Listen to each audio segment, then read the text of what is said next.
And welcome back. We're picking up where we left off last time in Panzer Corps 2. In the Pacific, in reach. And at this point, the Pacific arguably actually is in reach. We're at the gates of South California, approaching the pass up by Sacramento as well.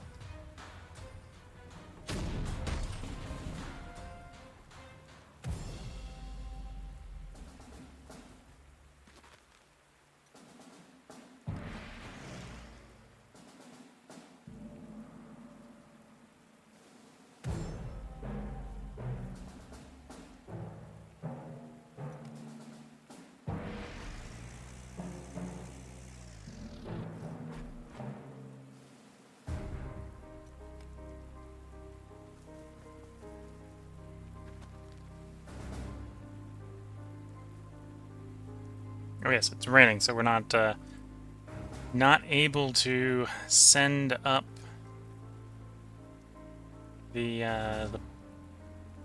well, we're not able to send planes or shoot down planes, apparently.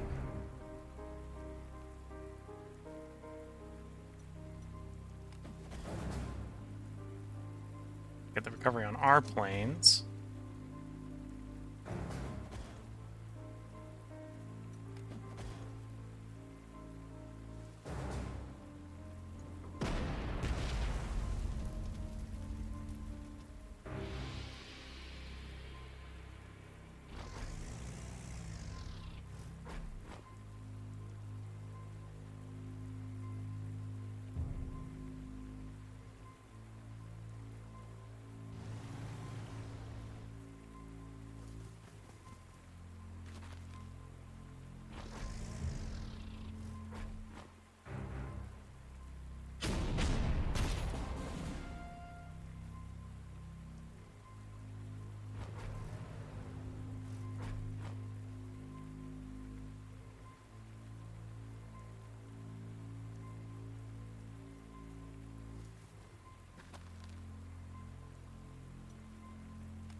Yeah, well, it's going to be a particularly productive turn.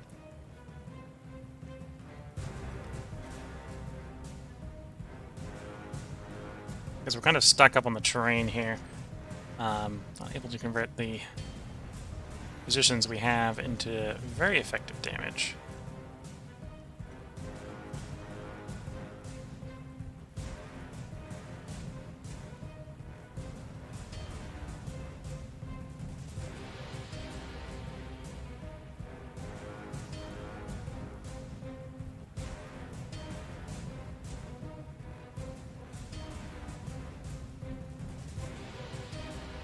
We got more tanks, I suppose, rolling in from the east, although they will take their sweet time.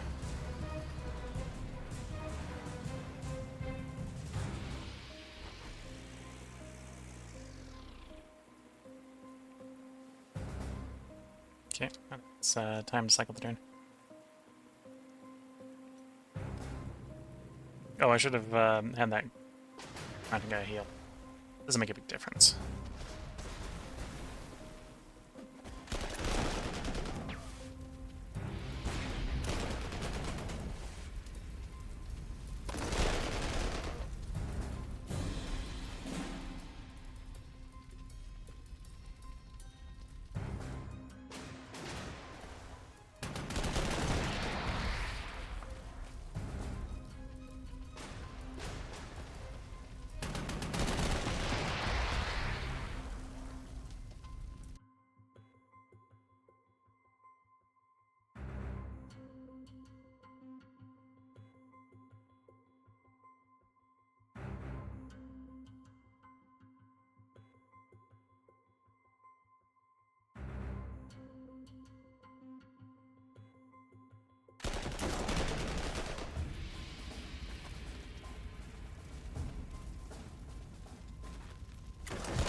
Actually, don't do that.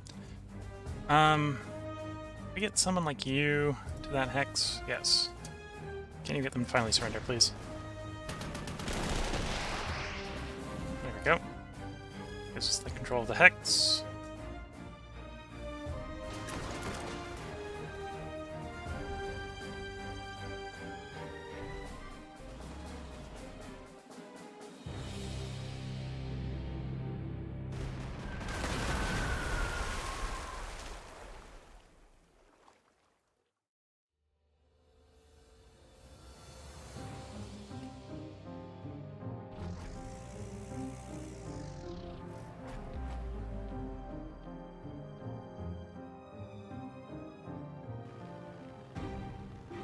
There's the last aircraft, I believe. Let's go give it a bad day with a bunch of fighters.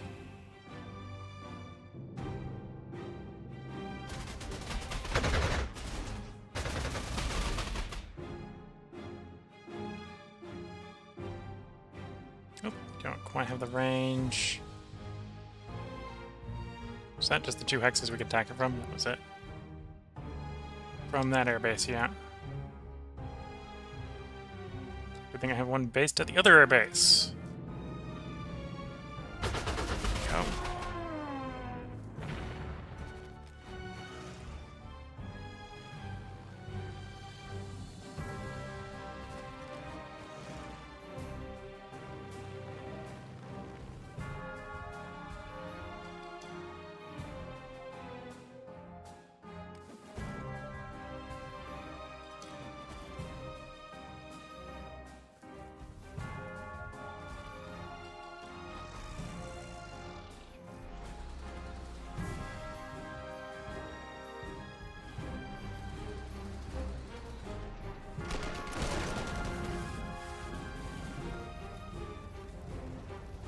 Okay, San Diego, Los Angeles have both fallen.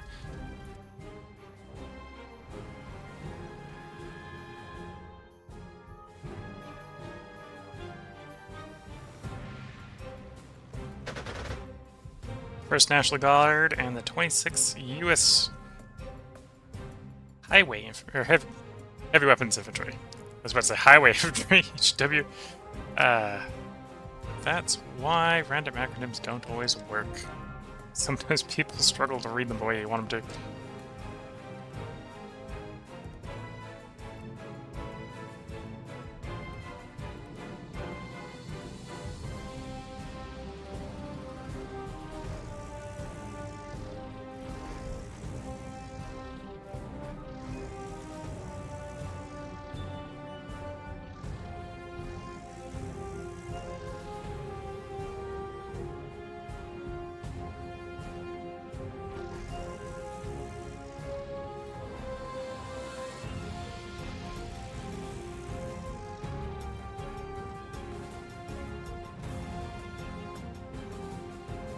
Okay, I think that's everything we can do realistically this turn.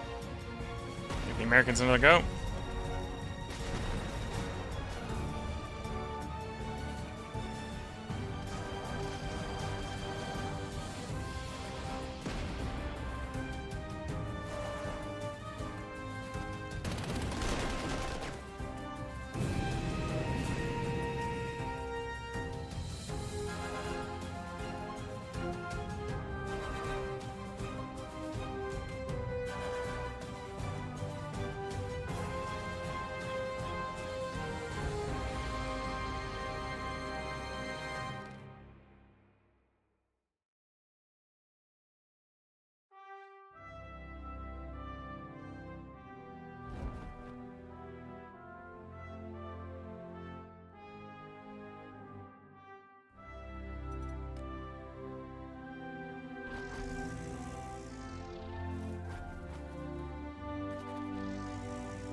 don't think there's any other... I think it's just the 2 ships out there.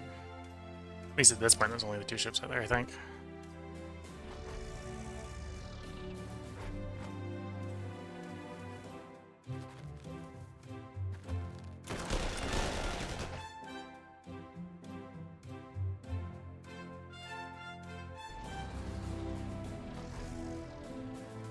Okay. Allied turn. They're both going to try to do some stuff. The infantry are going to try to do stuff. They're mostly suppressed already.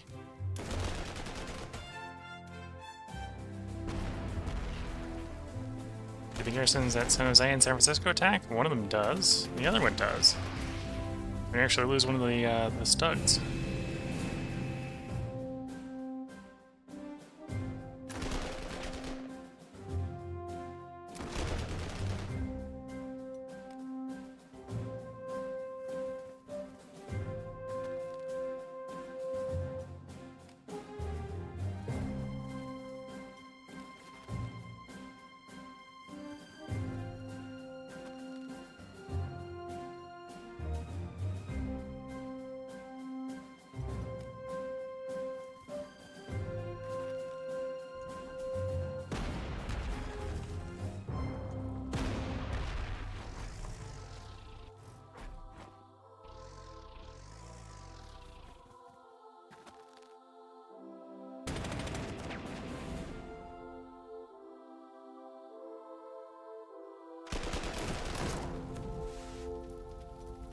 Urban Legend 2.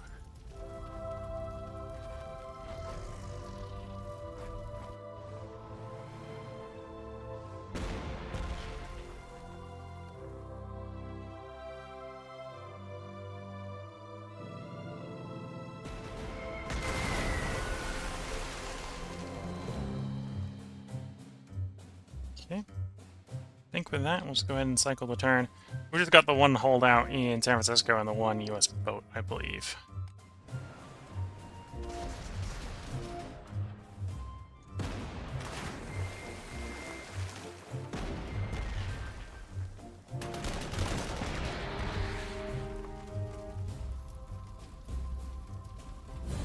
Okay. And that would be game. Go review the battlefield. Yeah, there's the one U.S. boat left. You don't fight Mexico. Not war with Mexico, or the United States. So that is this map. That's the final map. Is there a way to get back to that menu? Sure, I can probably just load the autosave. I'll save turn 20, yeah.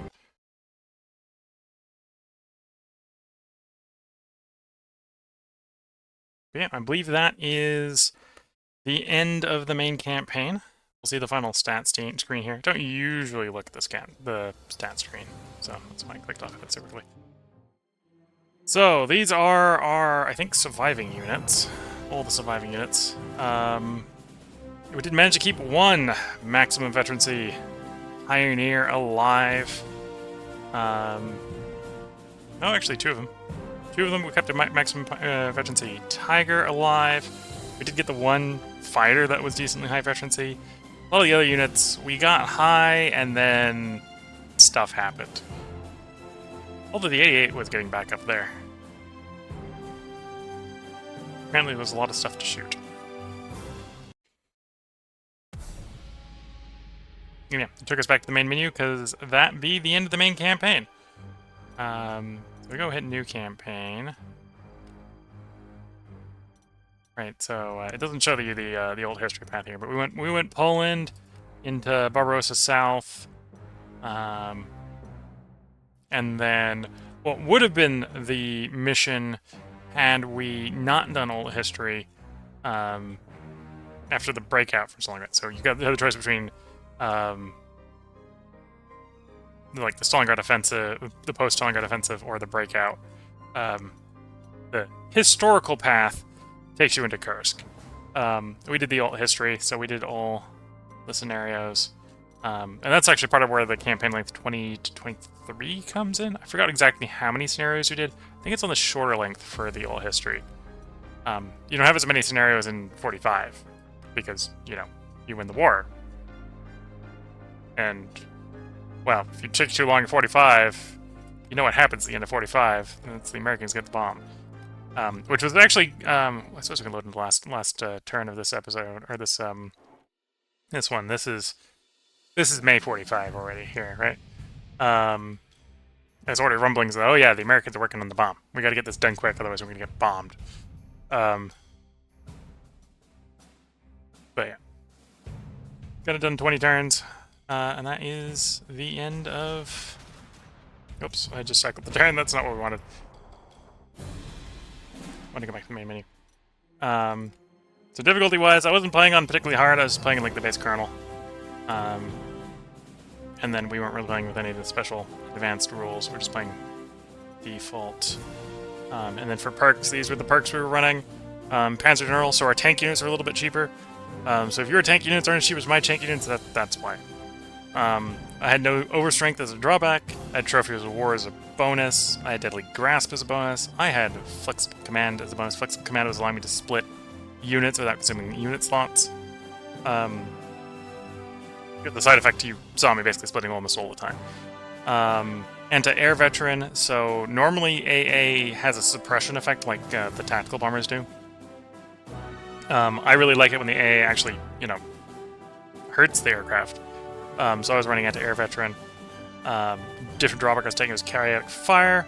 So my units were running out of ammo, especially near the end. Like the AA would basically go off like once or twice, and then the AA would be out of shots. Granted, combo with the anti-air veteran, we were actually doing damage and not just suppressing them. You definitely don't want. I wouldn't recommend running kinetic fire and not anti-air veteran if you're running anti-air. Pick one. Don't pick both of them together. Don't do one and not the other. We did perimeter control. That was so I could add friendly units in Hex's Council enemy zone of control. That comboed really well with Deadly Grasp and Trophies of War. In fact, let's be frank. Trophies of War. Oh, I can't highlight because I'm using the highlight to make the thing show. You can see Trophies of War, 2x more prestige, right? In the main campaign, the base campaign, captured enemy equipment's a bit meh. There's a couple places where maybe if you're doing it right with the KVs, where the KVs are better than the Panzers. Most of the time, the captured equipment is not worth using because the progression goes too fast in the base campaign. But that 2x prestige. I would not have prestige at this point. We'd be getting deleted on these maps without the prestige. That combined with Deadly Grasp, which is double suppression. So instead of 2 points, it's 4 points per turn. Comboed with perimeter control. Friendly units and Hex Council Zone controls made it very much easier to do encirclements and not having to squeeze for very long to get them to collapse once you got them encircled. I did slow modernization as a drawback. And that doesn't hurt too badly in the base campaign. I think in the expanded DLC campaigns, it's actually almost not much of a pain. Because what you can do if you're really desperate to get more than 3 units being upgraded is just make new units, right? Yeah, you don't get quite a percentage of veterancy, and you don't do any of the funny things you can do where you can like take a. I think you can swap between types as well. So you don't do any of that sort of funny stuff because you just don't have that many upgrades, especially in the base campaign. In the DLC campaign, 3 units is not that bad, although sometimes you just want to upgrade more than 3 units. So it is a drawback. And then I was running Force Dispersion. Again, Force Dispersion in the main base campaign. The base campaign's only 20 to 23 missions long, so only being able to assign 1 hero per unit isn't that bad when you're only going to have 23 units, or 20 to 23 heroes. And obviously you have more than 20 units, so 1 per unit's fine. If you're running the DLC and you're getting like there's hundreds of missions in the DLC, if you have all the DLCs, maybe you don't want to run Force Dispersion there, but this is what we were running. this worked for me. You can replace Panzer General with Infantry General. You could run neither of those and save those points and maybe get rid of Kinetic Fire. At some point, if I do another run of this, I might do like no air and run anti-air veteran again, or I might not do anti-air veteran and like super focus on air or something. We'll see. But I hope you've been enjoying. If you're watching on YouTube, obviously this is the last part. I'm now recognizing that taking California went reasonably quickly, so we're actually got a little bit of a short episode today, which will probably be fine. I think the plan in 4 days to replace this is the Do Humankind. We're actually recorded ahead on this, because this will be the 6th part recorded today. We recorded 5 last time, so we're actually like 3 parts ahead. So there's actually going to be overlap with this and Humankind. So if you're watching this on YouTube, you probably have already noticed that there's a couple episodes of Humankind up. That's what's probably going to be recorded come 4 days from now, from when I'm recording this. So if you're watching this on YouTube, that would be in your past. So it's probably fine that this is a short episode. You're getting 5 episodes today instead of 4. Even though we're only recording 4 things, still trying to stick to the 4-game, 4-part, 4-day schedule.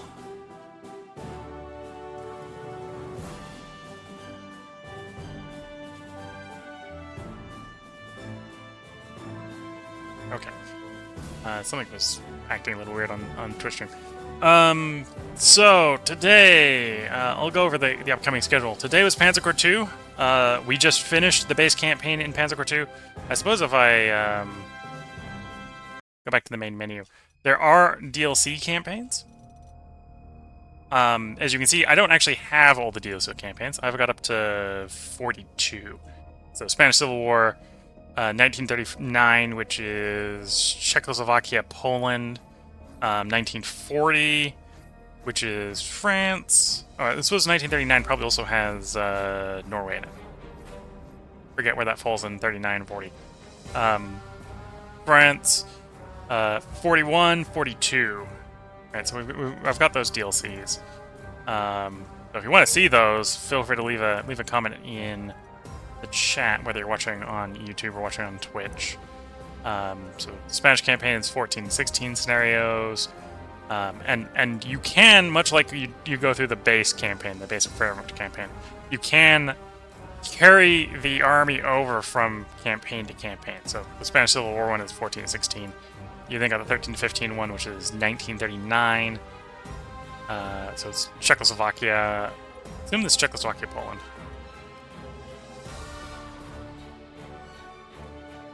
Okay, so it looks like Norway's the beginning of 1940. And you can see, unlike the base campaign, because it's much longer, they put an experience cap on units. So you got Norway, then you've got 1941. Oh, which looks like that starts off in Yugoslavia, which isn't even in the base campaign, right? Then you got 42, which is Operation Barbarossa. Yeah, Operation Barbarossa. I don't know if there's an alt history or the alternative path when you do like North Africa or whatever, the DLC. But yeah, we've got 5 DLCs worth of campaigns. If people want to see more Panzer Corps 2, feel free to let me know whether or not that be in the YouTube chat or the Twitch chat. I am open to doing more, although we will be taking a break to do a different game. If for no other reason than to let YouTube catch up and place their comments on what they'd like to see. And I suppose, in a scenario like, say we do decide we are doing, say, the DLC campaigns, or we do the Spanish Civil War, let me know what modifiers to run.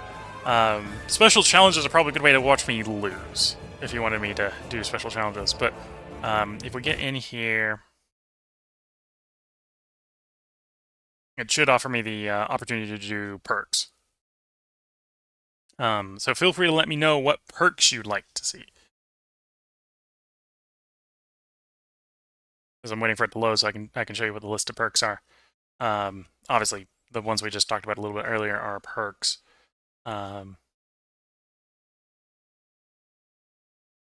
Although, remember, they'll probably be taken under advisement.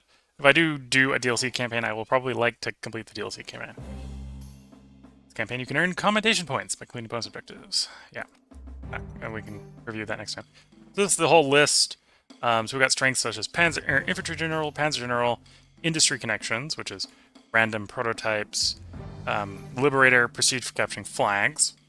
So that's when you capture sort of the secondary or tertiary objectives on the map. Deep Recon, map around all the primary objectives revealed, a little bit of accuracy bonus from all the recon units. And these have different costs, right? Some of these are better, some of these are worse. Operational initiative. You get more initiative on the first couple turns. I forget exactly what initiative does, so I don't play around it very much. Master Blitzkrieg, old tanks get more movement points and cross minor rivers easier. Battle Academy, XP growth rate. This is probably not very useful in the DLC campaign. Auxiliary Force.